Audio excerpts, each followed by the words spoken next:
حي على الفلاح. بسم اللہ الرحمن الرحیم. اللہ کا ارشاد ہوتا ہے الف لام میم صاد. یہ آپ سب جانتے ہیں. اس سورت کا تعارف آپ کے سامنے آ چکا ہے. یہ مکی سورت ہے اور مکی صورتوں میں کس قسم کے مضامین ہوا کرتے ہیں وہ آپ کی سب نے سب کچھ بیان کیا جا چکا ہے. میں مختصراً ان آیات کی طرف آتا ہوں. ان آیات میں جو ہمارے لیے ہدایات ہیں ان کو ہم لینے کی کوشش کریں گے.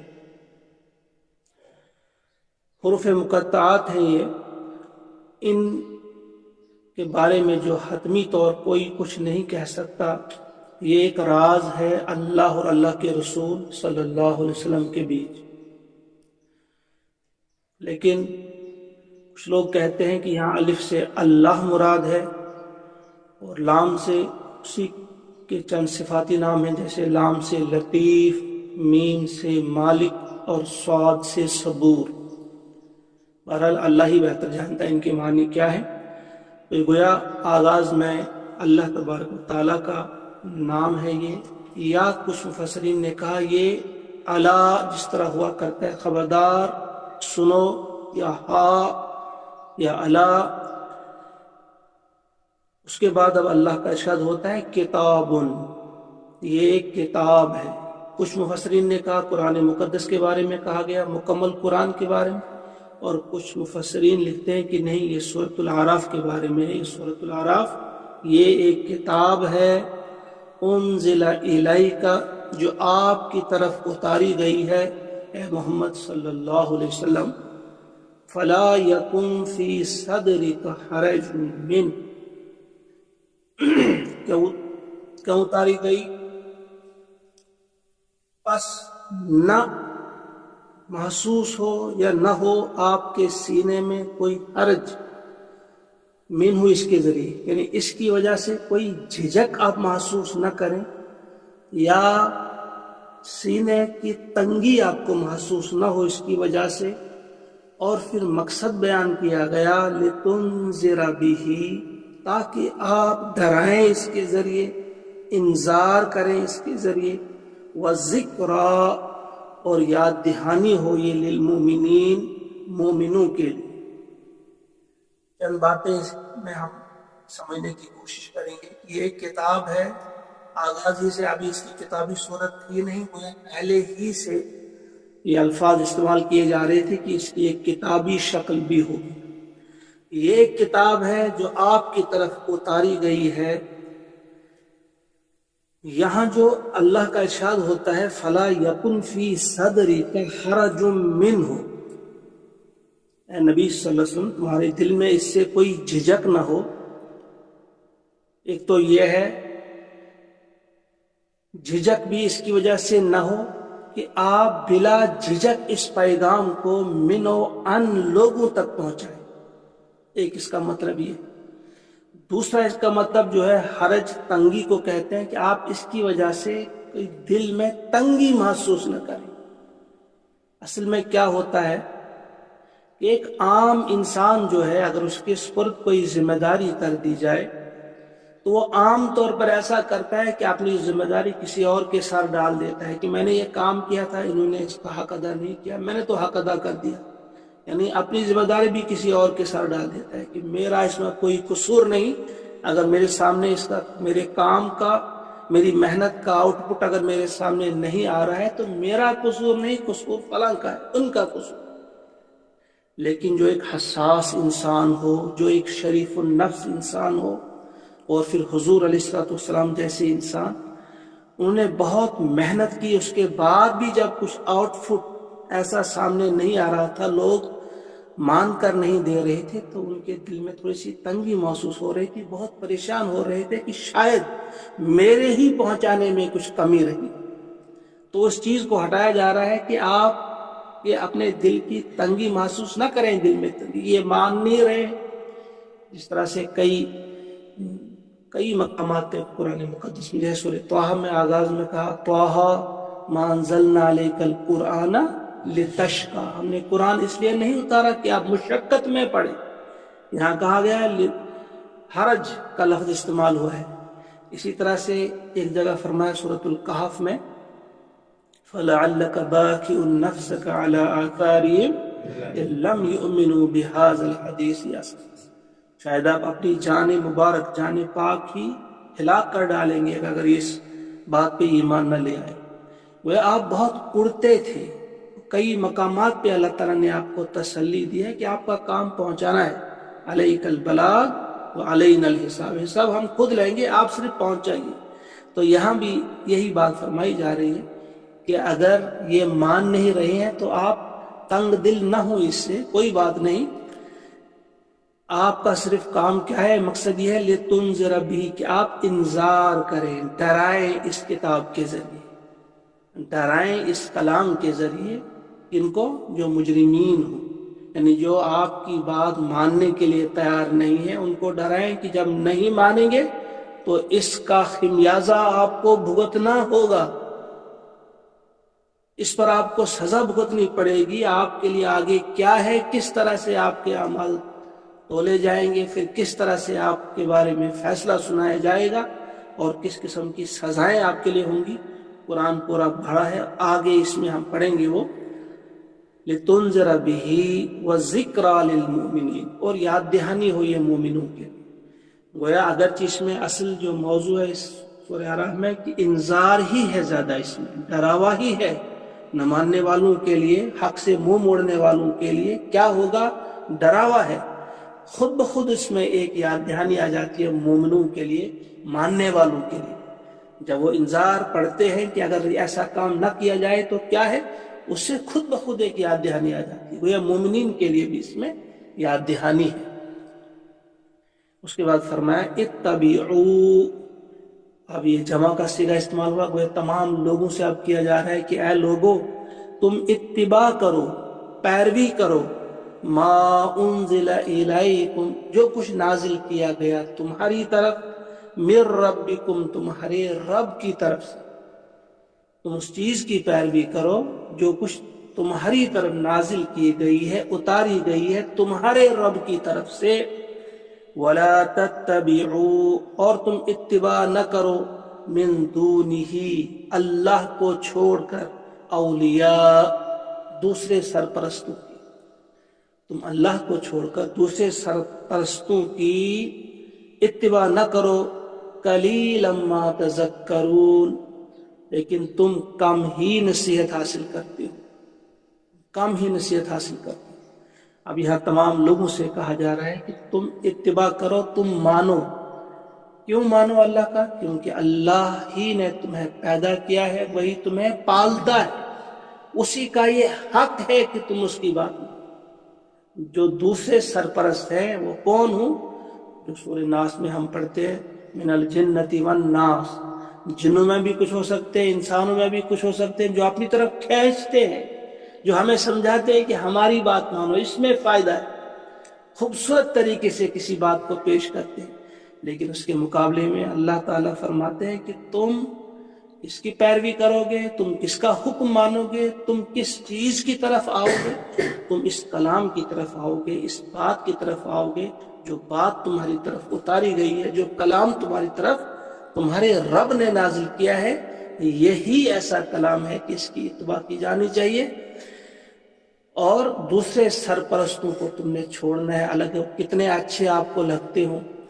یہ بڑی بدقسمتی ہے کہ آج ہم دیکھتے ہیں کہ ہم زبان سے کچھ بھی ہم کہیں، ہم محبت کے دعوے تو کرتے ہیں اللہ سے، اللہ کے رسول سے صلی اللہ علیہ وسلم، لیکن اپنی زندگی جو ہے ہم نے آئیڈیل مان رکھا ہے کچھ اور لوگوں کو.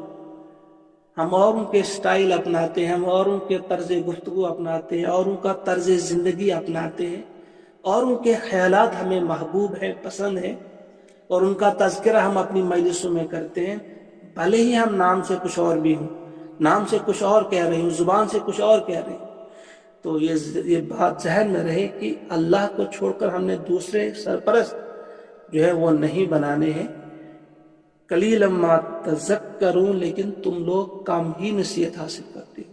اللہ تعالی ہمیں توفیق عطا فرمائے کہ ہم ان لوگوں میں نہ ہوں بلکہ ہم ان لوگوں میں ہوں جو نصیحت حاصل کرتے ہیں۔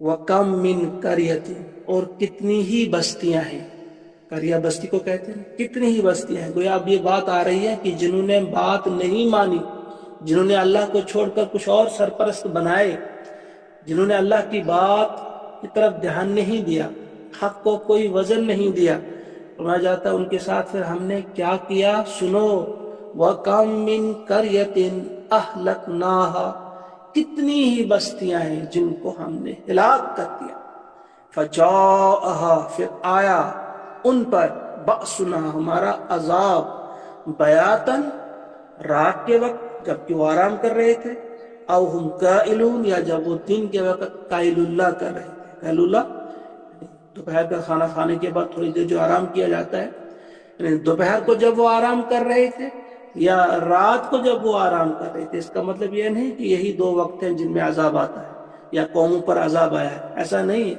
بلکہ قرآن مقدس میں آپ نے یہ بھی پڑھا ہے وہ کھیل میں مصروف تھے، ان پر عذاب آ گیا، کچھ کھیلتے ہوئے تھے، کچھ اور کر رہے تھے۔ لیکن یہاں مراد یہ ہے کہ یہ دو وقت عام طور ایسے ہیں جن میں انسان غفلت کی نیند سوتا ہے، رات کو بھی پڑا رہتا ہے اور دن کو بھی آرام کرتا ہے۔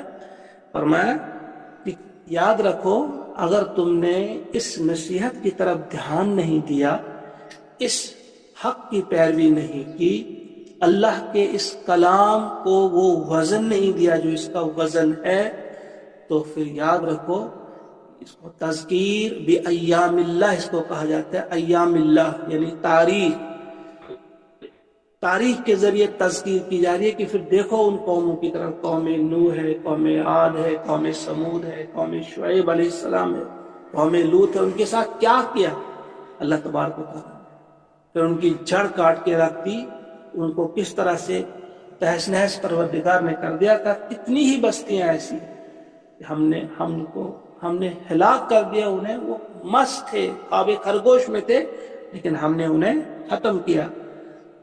پھر اس وقت کیا ہوا، پھر فما کان دعواہم، بس نہیں تھا اس وقت ان کی کوئی پکار نہیں تھی، اس وقت وہ کوئی بات نہیں کر پائے، اذ جاءہم، جب آ پکڑا انہیں، باسنا، ہمارے عذاب نے، جب ہمارا عذاب ان پر آ گیا، جب ہمارے عذاب نے ان کو پکڑا تو ان کی زبان پر اس وقت اور کوئی بات نہیں تھی الا سوائے ان قالو، کہ وہ انہوں نے کہا، صرف یہ بات انہوں نے اس وقت کہی، انا کنا ظالمین، بے شک ہم تھے ظالم۔ یعنی پھر وہ کوئی بات نہیں کر پائے، صرف اعتراف کیا کہ ہم سے سلو۔ اس میں کیا ہے ہمارے لیے کہ کہیں ایسا نہ ہو کہ تمہارے ساتھ بھی ویسا ہی سلوک کیا جائے۔ اگر تم مست رہو گے اپنے خیالوں میں، اگر تم مست رہو گے اپنے ہی عقائد میں، تم نے اصلاح نہیں کی اپنے عقائد کی، اپنے اعمال کی، اگر تم نے درستی نہیں کی اپنی زندگی کی، اپنا قبلہ درست نہیں کیا، تو کہیں ایسا نہ ہو کہ تمہیں بھی ہمارا عذاب آ پکڑے اور پھر تم کیا ہے اٹھو اس وقت، انا کنا ظالمین، کیا ہم ظالم تھے، ہم سے غلطی ہو گئی۔ اس کا مطلب یہ نہیں کہ انہوں نے اعتراف گناہ کیا تو ان کا گناہ معاف ہو گیا، یا اب ہم مرنے والے، ہم مر گئے تو بس ختم، نہیں۔ جب ان پر عذاب آ گیا، ان کو جب دنیا سے مٹا دیا گیا، پھر اصل زندگی شروع ہوئی، پھر ان کا عذاب اصل میں شروع، پھر ان کا حساب کتاب شروع ہوا۔ اس کے بعد اب ان کو سزا بھگتنی پڑے گی، جو بڑی سزا، جو دنیا میں عذاب آیا اس سے بہت زیادہ خطرناک سزا اس کے بعد ان کو بھگتنی پڑی۔ اور ہمیں یاد دلایا جا رہا ہے ابھی تمہاری آنکھیں کھلی ہیں، ابھی تم زمین کی پیٹھ پر ہو، ابھی تم زمین کے پیٹ کے اندر نہیں اترے ہو، لہذا یاد رکھو، ان ایام اللہ کو یاد رکھو، تاریخ کو یاد رکھو کہ ان کے ساتھ ہم نے کیا کیا۔ اگر تم بھی سیدھے نہیں رہے، سیدھی طرح سے تم نے نہیں مانا، پھر تمہارے ساتھ بھی کیا سلوک کیا جائے گا۔ یہ جو کئی جگہوں پہ کیا، اللہ تبارک نے فرمایا کہ جب اس کا عذاب کسی قوم پر آتا ہے، سورۃ الشمس میں کیا آخری آیت کیا ہے اس کی،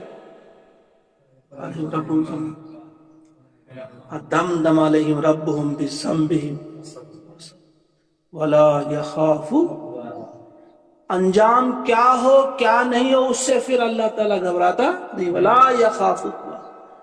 پھر آپ نے دیکھا ہوگا کہ ایک شخص پر ایسا عذاب آتا ہے کہ اپنے بچے کی تکلیف دیکھ کر وہ روتا ہے لیکن اللہ کو اس کی کوئی فکر نہیں. بچہ اپنے باپ کو دیکھ کر روتا ہے, اسے کوئی فرق نہیں پڑتا اللہ کو. پھر جب کوئی کسی قوم پر عذاب آتا ہے, کہیں سیلاب کے ذریعے آتا ہے, تو کچھ بچے جو ہوتے ہیں وہ کسی جڑ کے نیچے آ جاتے ہیں, کسی بچے کے اوپر بہت بھاری پتھر آ گرتا ہے. پھر کیا ہوتا ہے کیا نہیں ہوتا ہے انجام, اس ولا یخاف عقبیٰ, اللہ کو اس کا خوف نہیں ہوتا. اللہ اس سے نہیں گھبراتا ہے اب یہ کیا ہو یہ کیا نہیں. اللہ کے عذاب سے ہر وقت ڈرتے رہنا چاہیے اور اللہ کی پناہ مانگنی چاہیے, اور اللہ تبارک و تعالیٰ کی یہ جو فرمودات ہیں, جو آپ کے فرمان ہیں, ان کو بڑی دھیان سے سننا چاہیے. اس لیے سننا چاہیے کہ ہماری زندگی میں وہ آئیں, ان کے مطابق ہماری زندگیاں بسر. پھر فرمایا جا رہا ہے فَلَنَسْأَلَنَّ الَّذِينَ أُرْسِلَ إِلَيْهِمْ, فَلَنَسْأَلَنَّ, بس ہم ضرور پوچھیں گے ان لوگوں کو الَّذِينَ أُرْسِلَ إِلَيْهِمْ, جن کو بھیجا گیا ان کی طرف, جن کی طرف ہم نے رسولوں کو بھیجا, ان سے ہم ضرور پوچھیں گے. وَلَنَسْأَلَنَّ, اور ضرور ہم پوچھیں گے المرسلین, جن کو ہم نے بھیجا یعنی پیغمبروں کو. رسولوں سے بھی پوچھا جائے گا اور جن کی طرف رسول بھیجے گئے ان سے بھی پوچھا جائے گا. اور رسولوں سے یہ بات پوچھی جائے گی کیا آپ نے پورا یہ پیغام پہنچا دیا, اور جن کی طرف بھیجا گیا تھا ان سے یہ بات پوچھی جائے گی کیا آپ نے اس پیغام کے مطابق عمل کیا. یہ بڑی اہم آیت ہے قرآن مقدس میں, ہم نے سوچنا ہے. حضور علیہ الصلوۃ والسلام کو اس کی کتنی فکر تھی. آپ سب جانتے ہیں کہ خطبہ حجۃ الوداع کے موقع پہ جو آپ نے تمام جتنے بھی صحابہ موجود تھے ان سے پوچھا تھا حل بلغت, کیا میں نے پہنچا دیا یہ اللہ کا کلام آپ تک, تم سب تک. انہوں نے جواب دیا تھا. مختلف الفاظ روایتوں میں آتے ہیں, ایک روایت میں یہ الفاظ آتے ہیں کہ انہوں نے جواب دیا تھا کہ ہاں بے شک انا نشہد, بے شک ہم گواہی دیتے ہیں, انک قد بلغت الرسالہ, کہ آپ نے رسالت کا حق ادا کر دیا, وادیت الامانہ, اور آپ نے امانت کا حق ادا کر دیا, ونصحت الامۃ, اور آپ نے امت کی خیر خواہی کا حق ادا کر دیا. جتنے آپ امت کی خیر خواہ آپ کو ہونا چاہیے تھا اس کا بھی آپ نے حق ادا کر دیا. وَكَشَفْتَ الْغُمَّةَ, اور آپ نے گمراہی اور ضلالت کے اندھیروں کا پردہ چاک کر دیا. یعنی یہ الفاظ لوگوں نے کہے اس وقت جواب میں کہ آپ نے اپنا حق ادا کر دیا.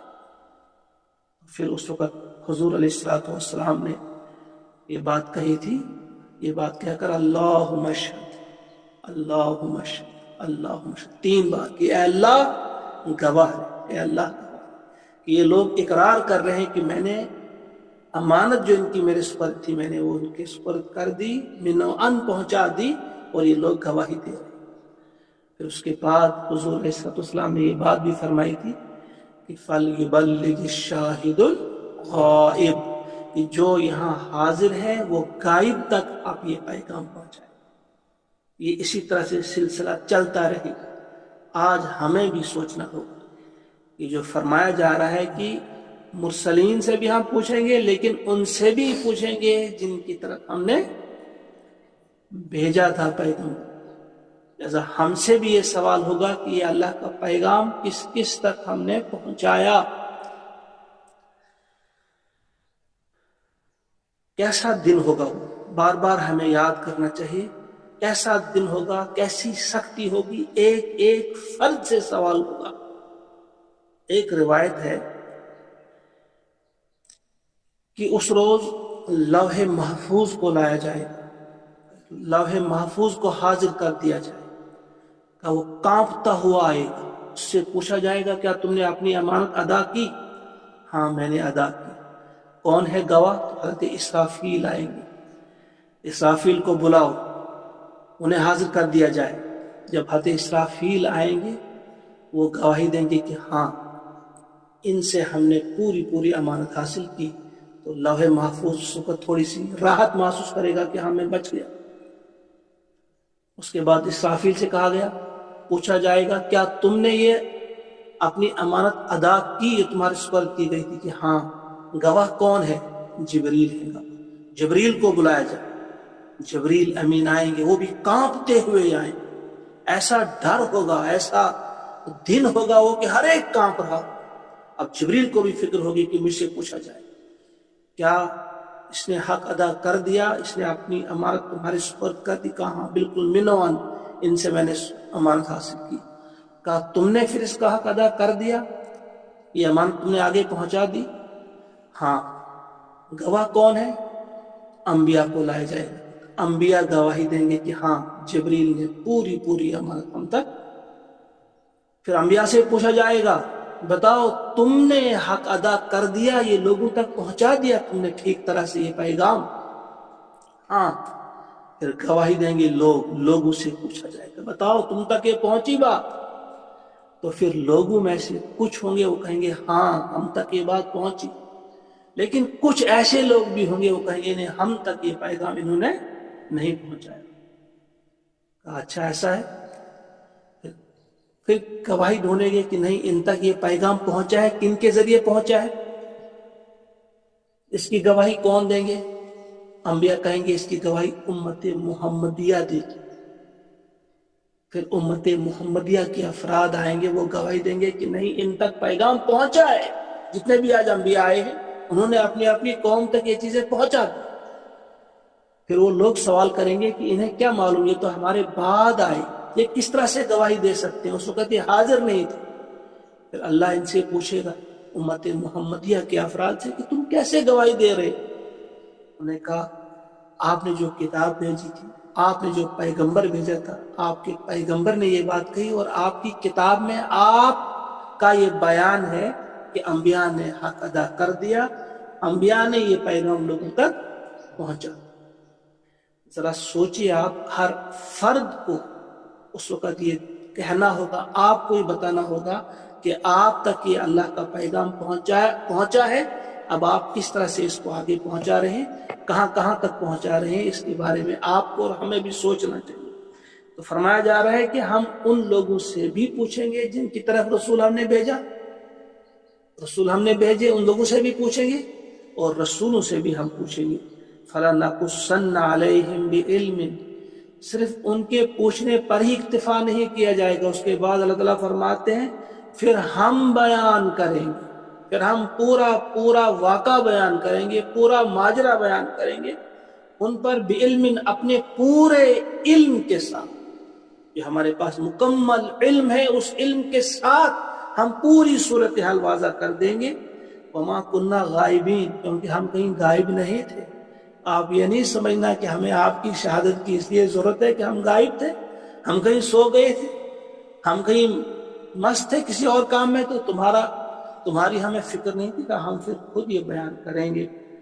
والوزن یومئذ الحق، اور وزن اس روز ہوگا حق ہی کے لیے۔ یہ بات سمجھنے کی ہے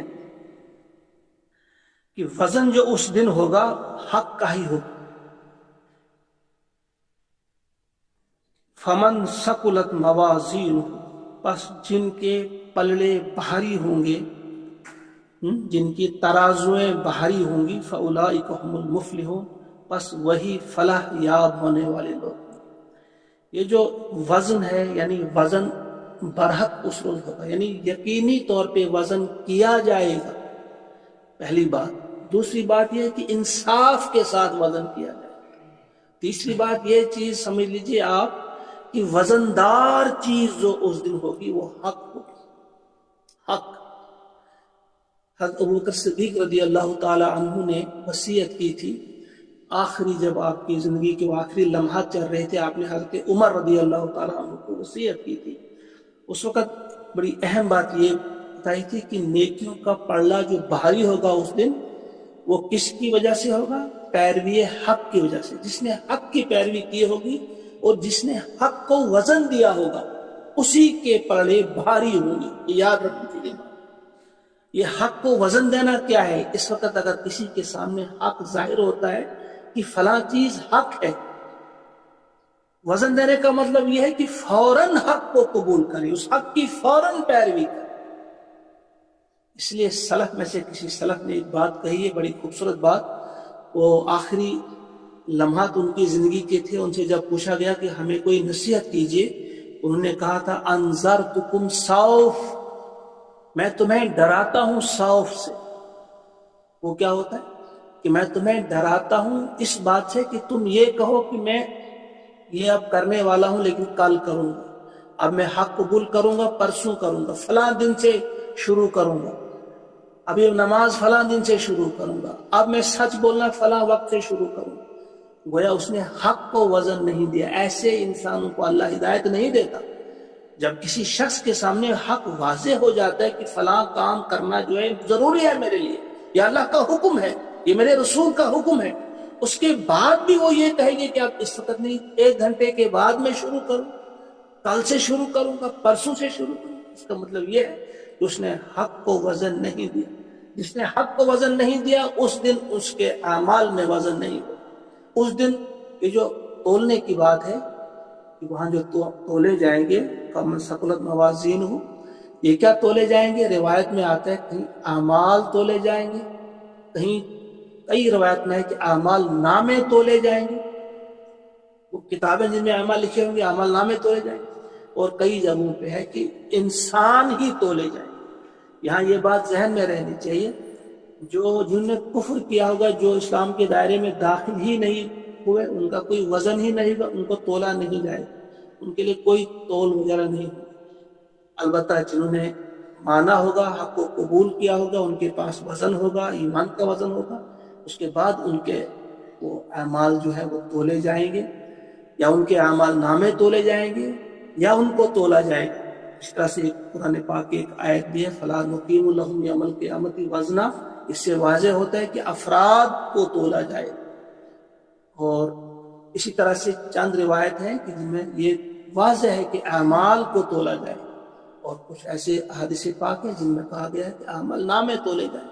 اور یہ بات بھی ذہن میں رہے، یہ جو موازین لفظ یہاں استعمال ہوا ہے جمع ہے، یہ کئی ترازویں ہوں گی، یعنی الگ الگ چیزیں تولنے کے لیے الگ الگ ترازو ہوں گے، کہ پھر جن کے وہ پلڑے بھاری ہوں گے نیکیوں کے، وہ کامیاب ہوں گے اس دن۔ وَمَنْ خَفَّتْ مَوَازِينُهُ، اور جن کی موازین، جن کے پلڑے، جن کی ترازویں جو ہوں گی وہ ہلکی ہوں گی، فَأُولَٰئِكَ الَّذِينَ خَسِرُوا أَنفُسَهُمْ، یہی وہ لوگ ہیں جنہوں نے اپنے آپ کو خسارے میں مبتلا کیا، بِمَا كَانُوا بِآيَاتِنَا یظلمون، اس بنا پہ کہ وہ ہماری آیات کے ساتھ ظلم کرنے والے تھے۔ وَلَقَدْ مَكَّنَّاكُمْ فِي الْأَرْضِ، ہم نے تمہیں زمین میں اختیارات کے ساتھ بسایا، میں تمہیں زمین پہ بسایا، جگہ دی تمہیں زمین میں۔ وَجَعَلْنَا لَكُمْ فِيهَا مَعَائِشَ، اور ہم نے بنایا یہاں تمہارے لیے سامان زیست، زندگی گزارنے کا سامان بھی تمہیں۔ 2 نعمتوں کا تذکرہ، ایک جگہ دی تمہیں جس میں جا ہے، اور اس کے بعد تمہارے لیے سامان زیست دیا جو مال ہے۔ یہ جو 2 نعمتیں ہیں وہ ہے، ان کا ہونا کوئی بری بات نہیں، ان کا ہونا بڑا ضروری ہے، لیکن انہی میں مگن ہو کے رہنا، انہی کے لیے رات دن کوشش کرنا، یہ اللہ کو محبوب نہیں ہے۔ یہ 2 نعمتیں ہیں، ان کا ہونا اچھی بات ہے، اس پر اللہ کا شکر ادا کیا جانا چاہیے کہ ہمیں رہنے کو جگہ ہے، ہمیں کھانے کو ملا ہے، کچھ پہننے کو کچھ ملا ہے، سامان زیست ہمیں اللہ نے دیا ہے۔ فرمایا جا رہا ہے لَقَدْ مَكَّنَّاكُمْ فِي الْأَرْضِ وَجَعَلْنَا لَكُمْ فِيهَا مَعَائِشَ قَلِيلًا مَا تَشْكُرُونَ، مگر تم کم ہی شکر کرتے ہو۔ گویا اس بات پہ ہمیں اللہ کا شکر ادا کرنا ہے کہ اس نے ہمیں یہ چیزیں عطا کی ہیں، اور شکر کا بہترین طریقہ یہ ہے، اصل طریقہ یہ ہے کہ اس اللہ کی فرما برداری کی جائے، اس کے کلام کو سمجھا جائے، اس کے لیے وقت نکالا جائے۔ انتہائی احمق اور بیوقوف ہے وہ شخص جو یہ کہتا ہے کہ فرصت نہیں ملتی مجھے اللہ کا کلام پڑھنے، اللہ کے پیغام کو سمجھنے کے لیے میرے پاس فرصت نہیں، گویا اپنی زندگی کو سنوارنے کے لیے میرے پاس فرصت نہیں، عذاب سے بچنے کے لیے میرے پاس فرصت نہیں۔ پھر بچو گے، پھر چاہو گے ہم بچتے، لیکن جب عذاب آتا ہے پھر انا کننا ظالمین، انسان کہتا ہے بس لیکن وہ کہنے سے، اس وقت اعتراف گناہ کرنے سے کوئی فائدہ نہیں۔ فرعون نے بھی کہا تھا ہاں اب میں مان گیا موسیٰ اور ہارون کے رب۔ اللہ نے کہا اچھا اب مانتے ہو، اب کا ماننا، اس وقت کا ماننا کوئی فائدہ مند نہیں، آپ کو کوئی فائدہ نہیں دے، عذاب دیکھ کر پھر ماننا، اس سے پہلے ہمیں ماننا ہوگا، اس سے پہلے ہمیں جاننا ہوگا پھر ماننا ہوگا، اور اللہ کے سامنے اپنے سر کو جھکانا ہوگا ادب کے ساتھ، احترام کے ساتھ اور محبت کے ساتھ۔ میں تمام ناظرین اور ناظرات اور حاضرین سے یہ کہوں گا کہ آئیے ہم سب دل کی گہرائیوں سے اللہ سے دعا کریں کہ وہ ہم سب کو توفیق عطا فرمائے کہ ہم اللہ کے اس پیغام کو ٹھیک طرح سے سمجھیں، اپنے دلوں میں اتاریں اور اس کے بعد اپنی زندگیوں کو بدلنے کا مصمم ارادہ کریں، اور یہ اللہ کا پیغام دنیا کے تمام انسانوں تک پہنچانے کا پختہ ارادہ کریں۔ اللہ تعالی ہم سب کو توفیق عطا فرمائے۔ ربنا تقبل منا انك انت السميع العليم۔ اللہ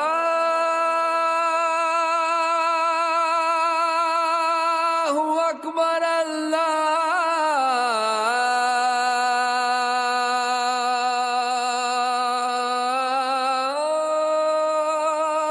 اکبر۔